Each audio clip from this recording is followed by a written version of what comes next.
ஓம் ஸ்ரீ வராகி தாயே போற்றி போற்றி. என் அன்பு சிம்ம ராசிக்கார பிள்ளையே, இந்த ஆடி மாதம் உங்களுக்கு எப்படிப்பட்ட மாதமாக இருக்க போகிறது என்பதை உன் தாயானவள் துல்லியமாக கணித்துவிட்டு வந்திருக்கிறேன். அதனால் இந்த பதிவினை முழுமையாக கேள் என் தங்கமே. சிம்ம ராசிக்காரர்களுக்கு இந்த மாதம் சுறுசுறுப்புடன் செயலாற்ற வேண்டிய மாதமாக இருக்கின்றது. செலவுகளில் கவனம் செலுத்தி புத்திசாலித்தனத்துடன் செயல்பட்டால் பணத்தை சேமிக்க முடியும். பணவரவு அதிகரித்தாலும் வீண் விரயம் உங்களுக்கு பண விரயத்தை உண்டாக்கும். கணவன் மனைவிக்கு இடையே இருந்த கருத்து வேறுபாடுகள் நீங்கி ஒற்றுமை அதிகரிக்கும். தொழிலில் நல்ல முன்னேற்றம் ஏற்படும். புதிய ஒப்பந்தம் கிடைப்பதற்குரிய வாய்ப்புகள் உங்களுக்கு அதிகம் உள்ளது. வேலை தேடுபவர்களுக்கு அவர்கள் விரும்பிய வேலை கிடைப்பதற்குரிய கால வாய்ப்புகள் அமையும். சுப நிகழ்ச்சிகளில் பங்கேற்கும் வாய்ப்புகள் உண்டாகும். கிடைக்கும் வாய்ப்பை தாமதிக்காமல் பயன்படுத்திக் கொள்வதன் மூலம் நல்ல நிலைக்கு நீங்கள் முன்னேற முடியும். வெளிநாடு செல்லும் யோகம் சாதகமாக உள்ளது. இந்த மாதமானது உங்களுக்கு மேலும் சிறப்பு மிகுந்த மாதமாக அமைவதற்கு நீங்கள் லட்சுமி நாராயணரை வழிபட வேண்டும். நீங்கள் அவரை வழிபடும் பொழுது உங்களுக்கு ஏற்படக்கூடிய அனைத்து நன்மைகளையும் அவர்கள் உங்களுக்கு குறையாமல் கொண்டு வந்து சேர்ப்பார். இதன் மூலமாக குடும்பத்திலும் உங்கள் மனதிலும் மகிழ்ச்சியானது துள்ளி குதித்து கொண்டே இருக்கும். அது மட்டுமல்லாமல் இந்த ஜூலை மாதம் 7ஆம் தேதியில் கடக ராசியில் சுக்கிரன் பெயர்ச்சி செய்துள்ளார். இதன் விளைவாக உங்கள் ராசிக்கு இந்த ஆடி மாதத்தில் ஏற்பட போகும் சாதகமான பலன்களையும் பாதகமான பலன்களையும் சொல்கிறேன், கவனமாக கேளுங்கள். பொதுவாக ஜாதகத்தில் சுக்கிரன் ஒரு பெண் கிரகமாகவும் அழகின் குறியீட்டாகவும் கருதப்படுகிறது. இப்பொழுது கடக ராசியில் சுக்கிரன் பெயர்ச்சி ஜூலை 7ஆம் தேதி அன்று மாலை 4:15 மணிக்கு பெயர்ச்சி செய்திருக்கிறார். சுக்கிரன் காதல் மற்றும் திருமணத்தை பிரதிபலிக்கக்கூடியவராக இருக்கிறார். இந்த பெண் கிரகத்தில் அதிக கவனம் செலுத்தப்படுகின்றது. கடகத்தில் சுக்கிரனின் இந்த முக்கியமான பெயர்ச்சி எவ்வாறு சாதகமான மற்றும் எதிர்மறையான பலன்களை தரப்போகிறது? ஜோதிடத்தில் வலிமையான வாழ்க்கை, நல்ல ஆரோக்கியம் மற்றும் வலுவான மனதுக்கு தேவையான அனைத்து திருப்திக்கும் சுக்கிரன் இன்றியமையாததாக கருதப்படுகின்றது.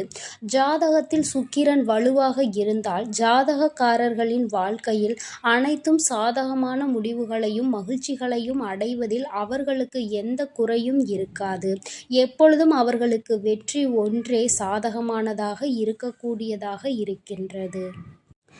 இந்த சுக்கிரன் கிரகமானது ராகு மற்றும் கேது, செவ்வாய் போன்ற கிரகங்களுடன் சுக்கிரன் உறவை ஏற்படுத்தினால் ஜாதகக்காரர்கள் பல போராட்டங்களையும் தடைகளையும் சந்திக்க வேண்டி இருக்கும். சுக்கிரன் செவ்வாயுடன் இணைந்திருந்தால் ஜாதகக்காரர்களுக்கு மனக்கிளர்ச்சி மற்றும் ஆக்ரோஷம் கூடும். இந்த கிரக பெயர்ச்சியின் போது சுக்கிரன் ராகு கேது போன்ற அசுப கிரகங்களுடன் இணைந்திருந்தால் ஜாதகருக்கு தோல் தொடர்பான பிரச்சனைகள், நல்ல தூக்கமின்மை மற்றும் அதிக வீக்கம் ஏற்படலாம். உடல்நல பிரச்சனைகள் போன்ற பிரச்சனைகளை சந்திக்க நேரிடலாம். இருப்பினும் சுக்கிரன் குரு போன்ற சுப கிரகத்துடன் இணைந்திருந்தால் ஜாதகக்காரர்களுக்கு வணிகம், வர்த்தகம், அதிக பணம் வாங்குதல் மற்றும் அதிக பணம் சம்பாதிப்பது ஆகியவற்றில் சாதகமான பலன்கள் இரட்டிப்பாக கிடைக்கும். இதுவே சுக்கிரனின் பொதுவான பலன்களாக இருக்கின்றது. சிம்ம ராசிக்காரர்களுக்கு சுக்கிரன் 3 மற்றும் 10ஆம் வீட்டிற்கு அதிபதி ஆவார். இந்த பெயர்ச்சியின் போது உங்கள் 12ஆம் வீட்டில் பெயர்ச்சித்திருக்கிறார். உங்கள் முயற்சிகளில் சில பிரச்சனைகளை நீங்கள் சந்திக்க நேரிடலாம். இதனால் நீங்கள் வேலையில் மாற்றங்களை சந்திக்க வேண்டி இருக்கும். அத்தகைய மாற்றங்கள் உங்களுக்கு சாதகமாக இருக்காது. வியாபாரத்தில் நஷ்டம் போன்ற சில தடைகளை சந்திக்க வேண்டி வரும். உங்கள் போட்டியாளர்களை விட நீங்கள் பலவீனமானவர் என்பதை நிரூபிக்க முடியும். நீங்கள் லாபம் மற்றும் செலவுகளின் வடிவத்தில் ஏற்ற தாழ்வுகளை எதிர்கொள்ள வேண்டியும் இருக்கும். இந்த காலகட்டத்தில் உங்களால் சேமிக்கவே முடியாது. உங்கள் வாழ்க்கை துணையுடன் நல்ல உறவை பேண முடியாது. இந்த காலகட்டத்தில் நீங்கள் அமைதியின்மைக்கு ஆளாக நேரிடலாம். உங்களுக்கு நோய் எதிர்ப்பு சக்தி இல்லாததால் காய்ச்சல் போன்ற ஒவ்வாமை ஏற்படும் ஆபத்தை நீங்கள் எப்பொழுதும் எதிர்கொள்ள வேண்டியே இருக்கும். எனவே சிம்ம ராசிக்காரர்களே, நீங்கள் இந்த மாதத்தில் மிகவும் கவனமாக இருக்க வேண்டும். இருப்பினும் உங்களுக்கு சில நல்ல விஷயங்களும் ஏற்பட வேண்டி இருக்கிறது. இதனால் நீங்கள் ஞாயிற்றுக்கிழமை தோறும் சூரிய பகவானுக்கு யாகம் செய்து வந்தால் உங்களுக்கான நல்ல பலன்களை நீங்கள் நிச்சயமாக பெற முடியும். என் அன்பு பிள்ளையே, அது மட்டுமின்றி இந்த ஜூலை 11ஆம் தேதியில் கடக ராசியில் சுக்கிரம் உதயம் ஏற்பட்டுள்ளது. இதனால் 12 ராசிக்காரர்களுக்கும் தாக்கம் ஏற்பட்டுள்ளது. உங்கள் ராசிக்கு என்ன பலன்கள் உள்ளது என சொல்கிறேன், கவனமாக கேளுங்கள். பெண்பால் கிரகமான சுக்கிரன் ஜூலை 11 இரவு 7:59 மணிக்கு கடகராசியில் உதயமாகி இருக்கிறார். சுக்கிரன் வளர்ச்சியால் ஜாதகக்காரர்களுக்கு பொதுவாக சுப மற்றும் மகிழ்ச்சியான விஷயங்கள் நடக்க உள்ளன மற்றும் திருமணம் போன்ற சுப பலன்கள் கிடைக்கும். கடக ராசியில் சுக்கிரன் உதயமானது காதல் வகையில் ராசிக்காரர்களுக்கு நல்ல காலம் அமைவதை குறிக்கின்றது. சிம்ம ராசிக்காரர்களுக்கு சுக்கிரன் 3ஆம் மற்றும் 10ஆம் வீட்டிற்கு அதிபதியாவார். இப்போது உங்கள் 12ஆம் வீட்டில் உதித்திருக்கிறார். இந்த நேரத்தில் உங்கள் வாழ்க்கையில் திருப்தி குறைவாகவே இருக்கும். உங்கள் வேலையில் சில சிறந்த வாய்ப்புகளை நீங்கள் இழக்க நேரிடலாம். நீங்கள் வணிகம் மற்றும் பயணங்களால் வணிக நன்மைகளை பெறுவீர்கள்.